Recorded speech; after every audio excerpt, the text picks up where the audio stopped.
Well, I had to start that video over. I dropped the phone, it turned off. You guys are so lucky you got some kind of thing that's got a holder or something. But I did get my gear in. And of course, you know, I've already talked about the shaft I got in. And that's where I got it. Bill's Old Bike Barn and Museum. And they are in Bloomberg, PA. I got the gear for $110, including the seal. And this was $65. And then I bought some of those clips. So I went ahead, this wouldn't go in there easily. I went in this end because of course I already had the seal in there. So this didn't work out. But I had this 1-inch reamer, which this is 1 inch. So I put plenty of oil and I turned it down.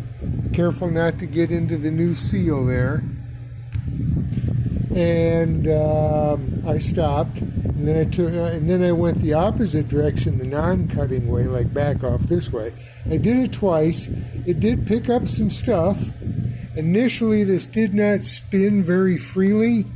Let me see if I can set you guys up better than I did last time, because you fell over. Let's see.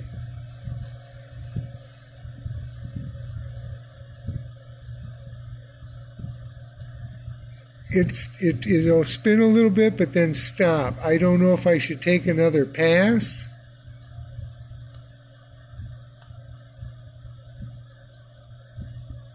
But I think I'll leave it alone, but whatever you guys might suggest, it does turn pretty good.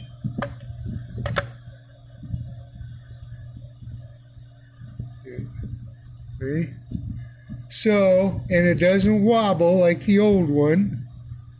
You know, and it's smooth, so I'm pretty happy. So, like I said, I got it at Bill's Old Bike Barn in Bloomberg, PA, and there's their number. Like I say, it was $110, and I got the free seal in there for this gear with the bushing, and a bushing's like $45. Apparently there's split bushings and solid bushings. This one was split that I took out of here, meaning it has like a crack in it. You know, it's like a split washer or something. So, and the $65 for the shaft from that place.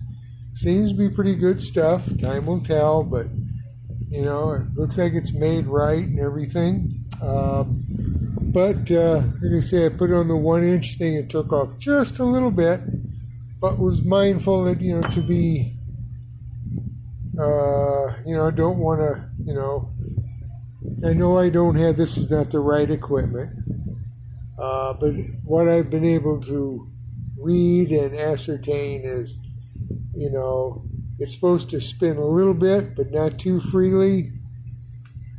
I don't know if I need to do one more pass on that or not to loosen it up a little bit more or leave it alone. I don't know. What do you guys think? Well, that's how far I've gotten so far. Still working with this. I think I'm going to end up using the one with the little washer so that it moves the arm over. So it has that 1/2 inch. I've Rap from Rap's Garage suggested, you know, to adjust this side. But, you know, if you tighten this too much, you're going to be running on the throw-out bearing all the time. So you adjust this, and I've always adjusted in and then back it off 1/4. You know, where it gets snug, back it off 1/4. And that arm should actually be laying where it's supposed to be laying, not fur out like it is. Now, on my Softail, in the 5-speed, I take this and stop, and I almost go one full round because I like it to be a little closer in here than to react closer out here. But they're a little bit different design, being the arm and stuff. So I think in the end, I've tried different things. I'm not going to hunt for another old cover. a real one, from 69 and back. Because I've tried these different ones and it's all about the same. I thought, well, this is aftermarket and that might be the problem. So I think it's, the little washer does not fall out. It's probably a 1/16 of an inch thick, maybe a little bit more. And it'll fit in there. Right now I've got the new style in there. Let's see if I can get the flashlight over here.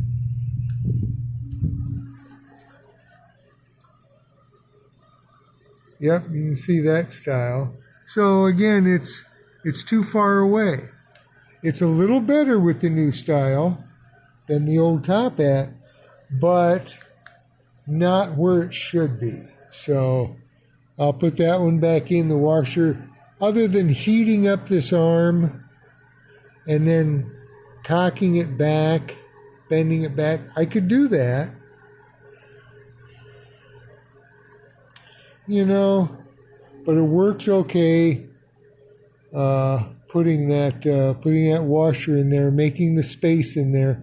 Like I say, changing the length of this, adjusting the screw on the other side, really doesn't do anything at all. You don't want undue pressure on the throw-out bearing. It's like keeping your foot on your clutch all the time in your truck and then wondering why the throw-out bearing starts rattling. So that has to be correct.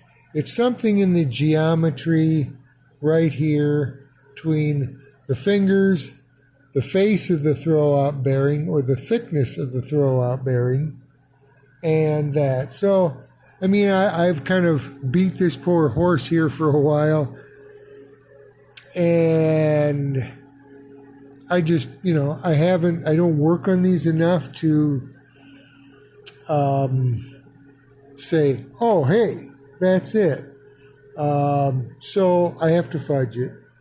So, I'll catch you guys later, and you have a great rest of your week and a weekend there, and whatever you think about this, you think I should do another pass on this? Or, like I say, it spins pretty good. It spins like halfway around again, or, it's not loose. Now, when the tranny gets warm, do you think that might be a problem, might be too tight? So, well, thanks for all your help.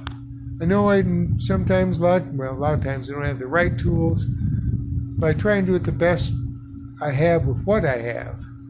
We'll catch you guys later, and see you later. Bye-bye.